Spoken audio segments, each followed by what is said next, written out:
Naamã, chefe do exército do rei da Síria.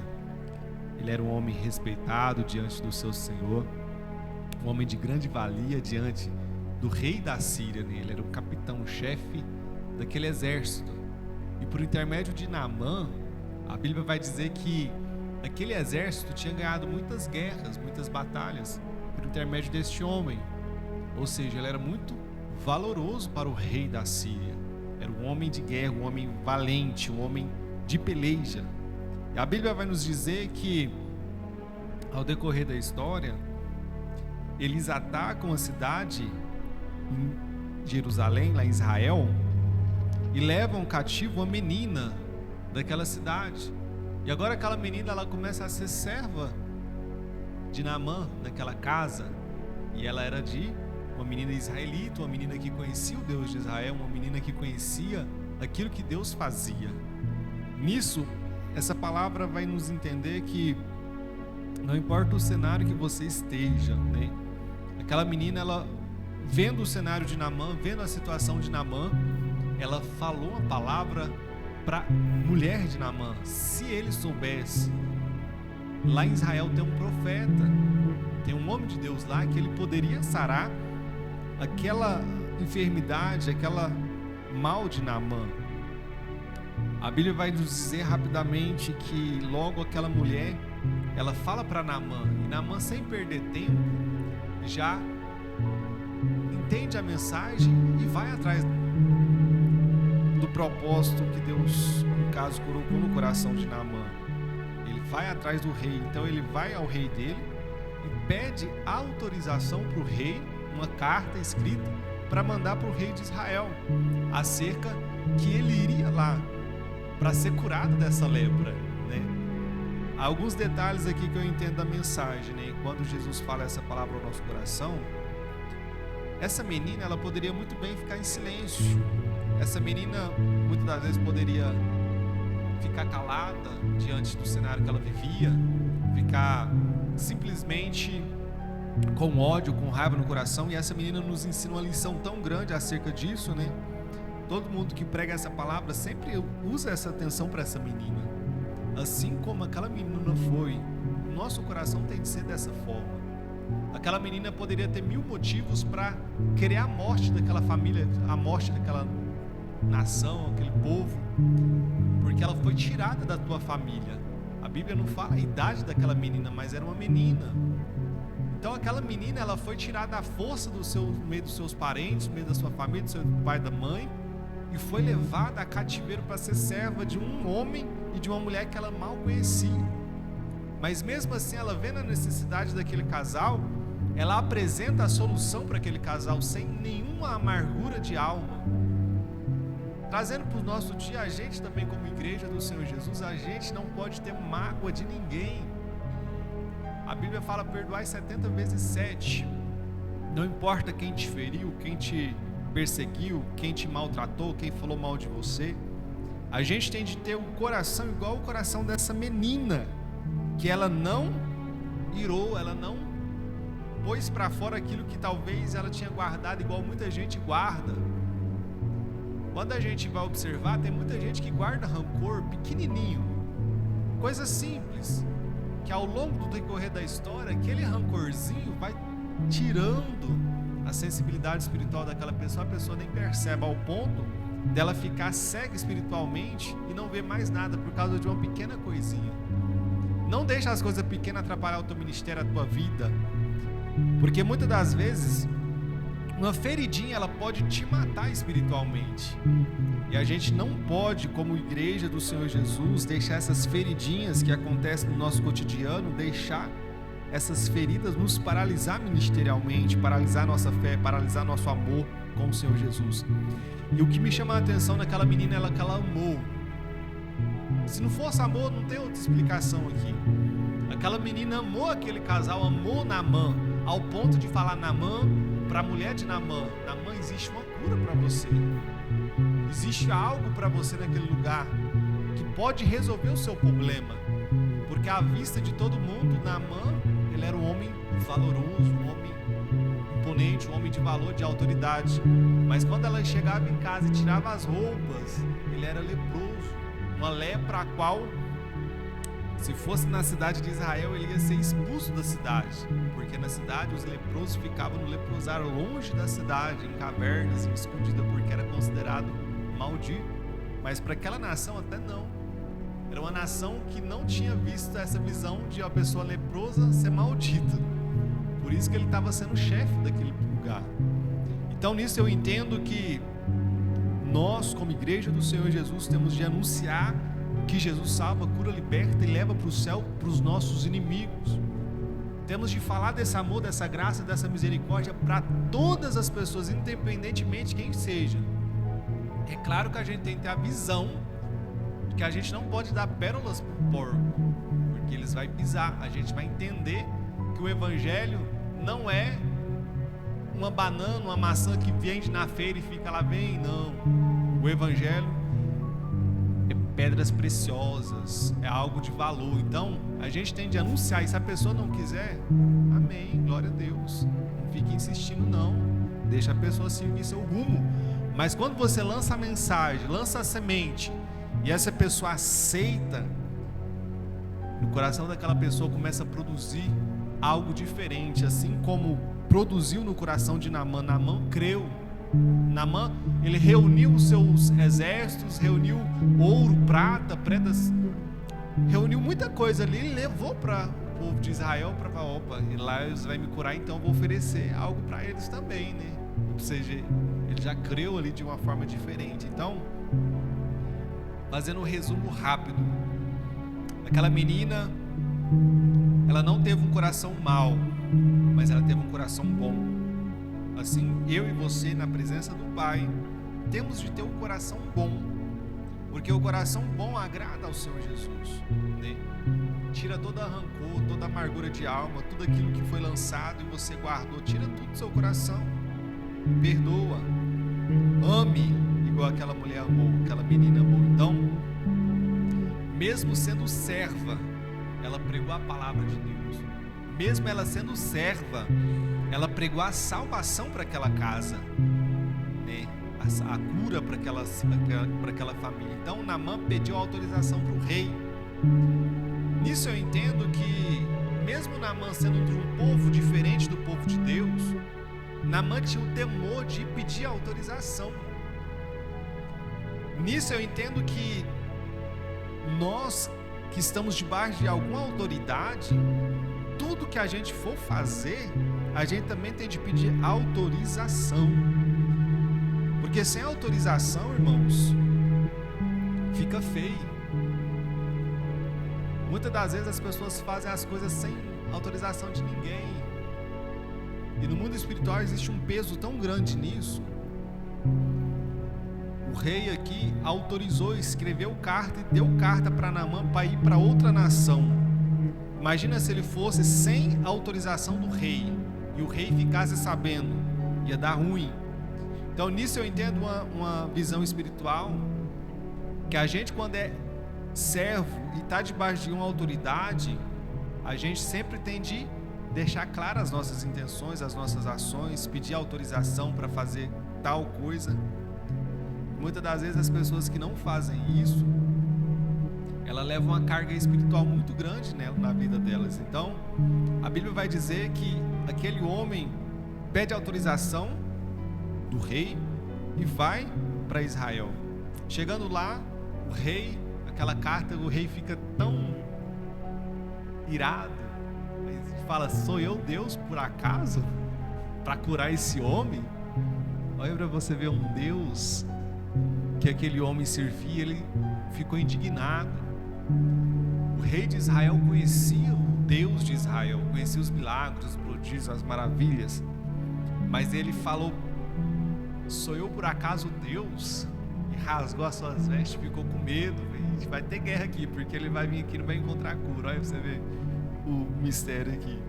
Ele achou que aquele Naamã, que era famoso na época de ganhar guerra e lá não receber cura, ia ficar frustrado, mas Eliseu ficou sabendo.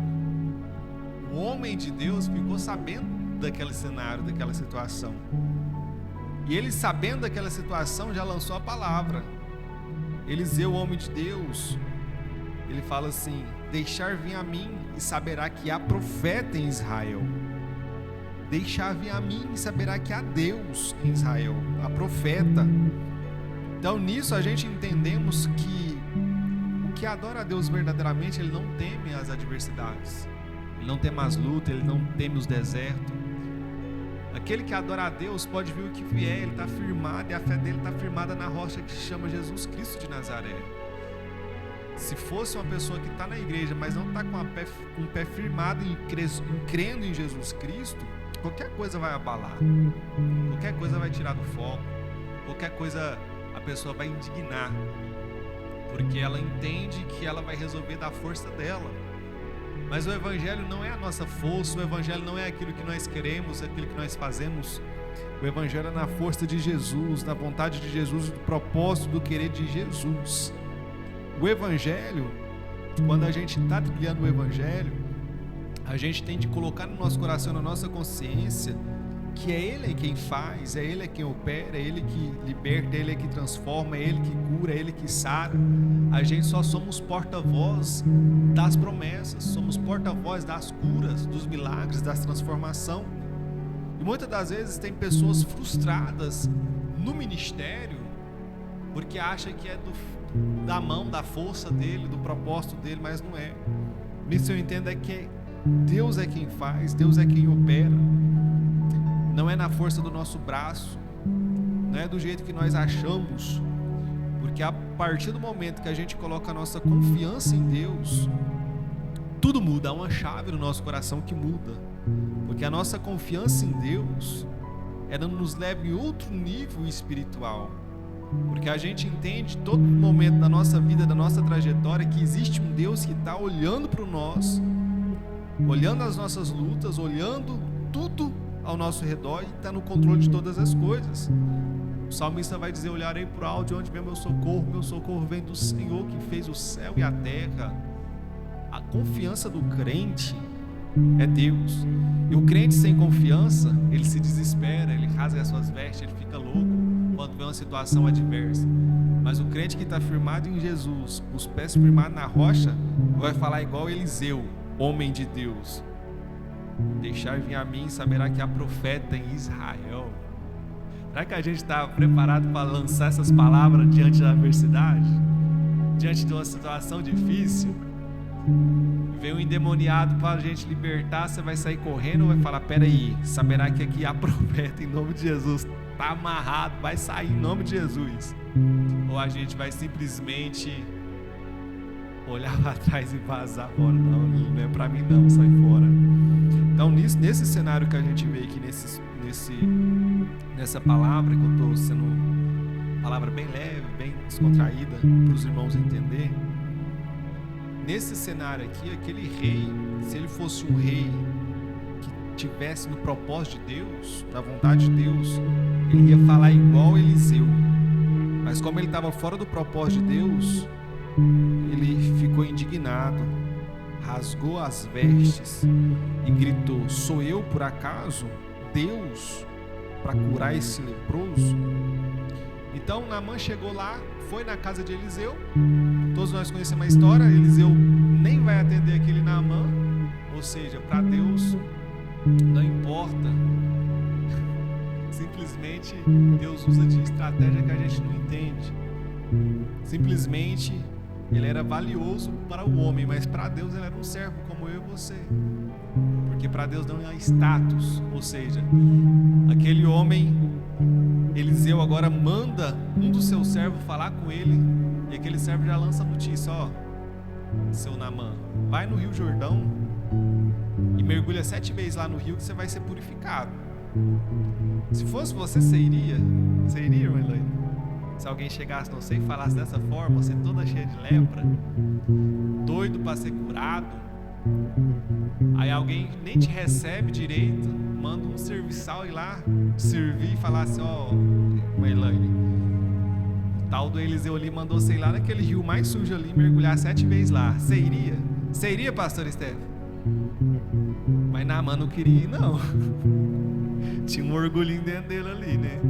Então nisso nós entendemos que Naamã, ele falou outros nomes de outros rios mais limpos, mais lindos, mais grandes, mais chiques, né?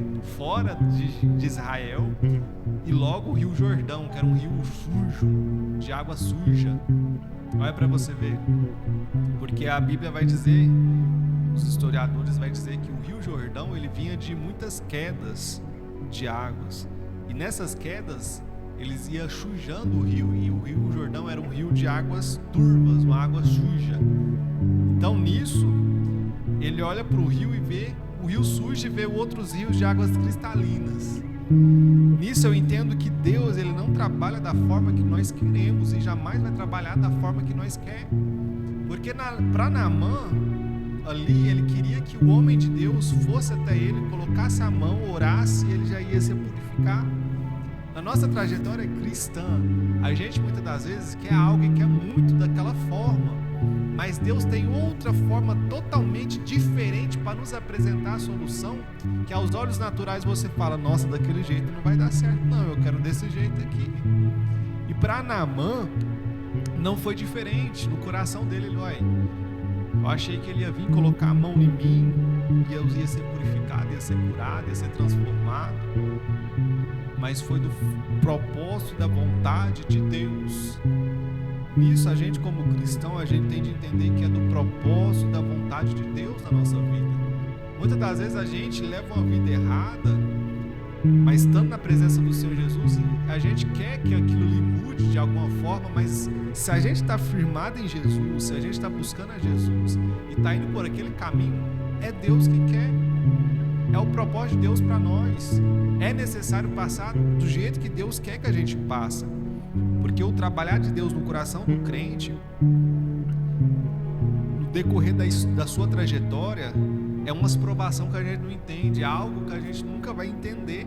Naamã não entendeu, foi nada. Ficou um ponto de interrogação grandão na cabeça de Naamã aí. Como assim? E é dessa forma na nossa vida ministerialmente também. Vai ter momentos que a gente não vai entender nada. O cenário vai estar tudo desfavorável. Vai estar tudo errado. Mas a gente tem de ir lá e fazer o que Deus quer que a gente faça, mesmo no cenário desfavorável. E foi dessa forma na vida de Naamã. Naamã, ele ia desistir, ir embora, mas os seus servos aconselhou: Naamã, a gente já está aqui, Naamã. O que custa ele descer e mergulhar 7 vezes? Então Naamã ouviu o conselho daqueles servos. Nisso eu entendo que a gente tem de andar com pessoas que vão nos aconselhar coisas boas, né? A Bíblia fala assim: me diga com quem tu andas, que eu te direis quem és tu. Não é assim que a Bíblia fala?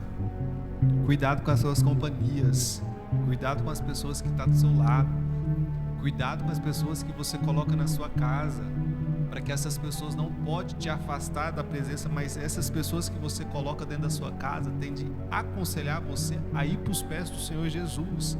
E tem muita gente colocando pessoas dentro da casa que afasta, em vez de ir para Jesus, afasta de Jesus. Então cuidado com as pessoas que estão do seu lado.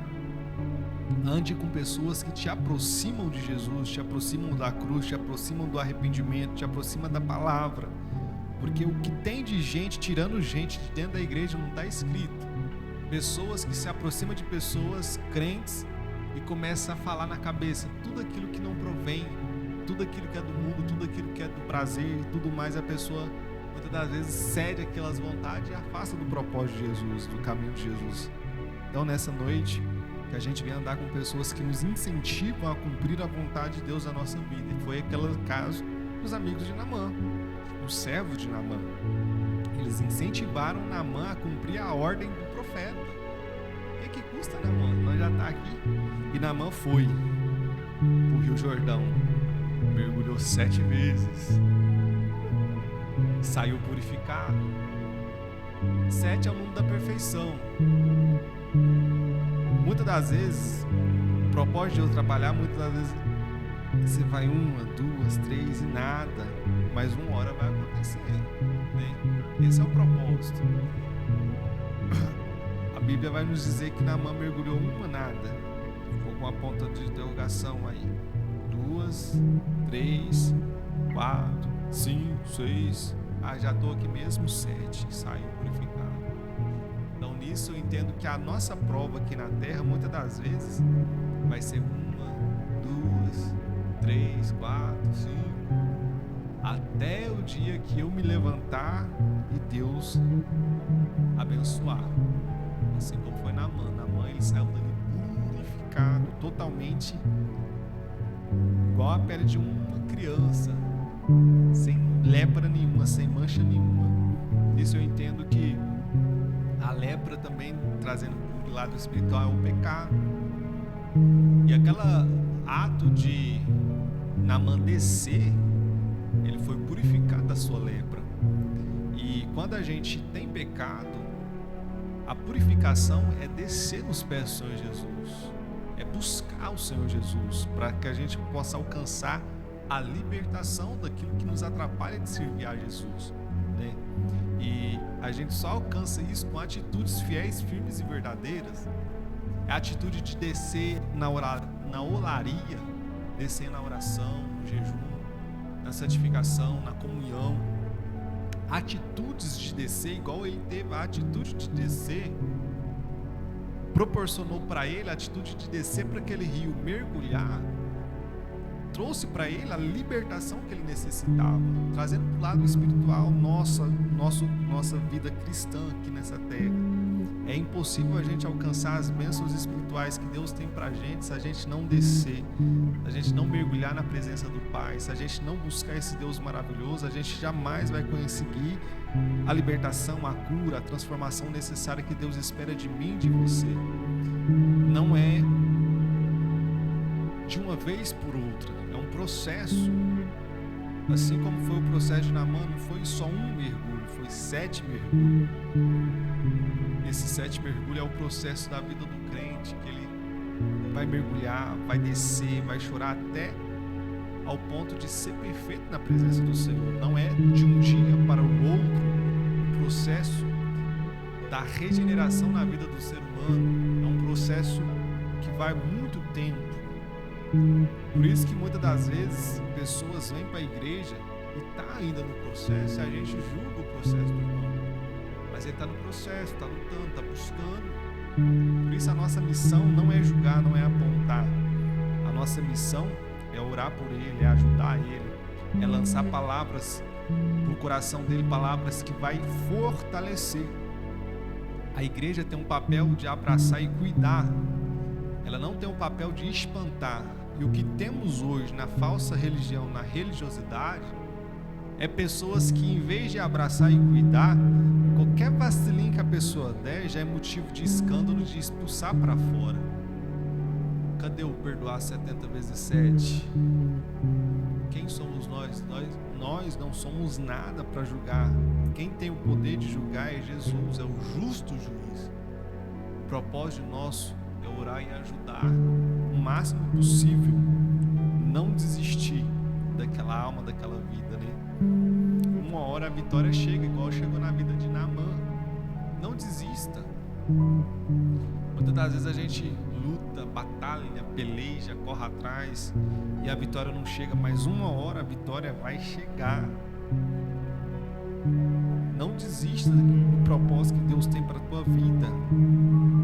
Deus, ele quer nos limpar de toda lepra, de todo pecado. Aí tem trazendo para a lepra do pecado, nós como igreja do Senhor Jesus, se a gente não vigiar e não viver o evangelho de fato, pode ser que o nosso coração fique com um coração orgulhoso, invejoso, coração de raiva, cheio de ira, cheio de prostituição, de lascívia, de emulações, de contendas. A nossa língua começa a lançar mentiras em vez de lançar verdades, fica cheio de glutonaria, de fornicação, de bebedice, de tudo que não presta se a gente não vigiar na presença do Senhor Jesus, se a gente não buscar essa limpeza espiritual que nós necessita muito. Então nessa noite que a gente venha descer nos pés do Senhor Jesus, descer, mergulhar na intimidade, mergulhar na comunhão, no amor, na graça, na misericórdia, sempre buscar esse Deus maravilhoso, porque não é fácil viver o evangelho. de fato verdadeiro. É difícil, é um processo árduo, mas que Deus nos garante a vitória se a gente permanecer até o fim. Aquele que crê e perseverar até o fim, esse será salvo. Mas aquele que não crê já está condenado. Aí, palavra é muito forte, né? Amém, igreja? Uma palavra bem rápida, bem meditação para o coração da igreja. Nós viemos ser nessa noite igual Naamã, descer, mergulhar. Esse descer e mergulhar significa sempre buscar a presença do Senhor Jesus, né? Sempre descer para estar limpo e purificado, né? Porque esse é o propósito que Deus tem para mim e para você. Porque pecador a gente é toda hora, mas Deus quer perfeição de mim e de você. Deus quer santidade.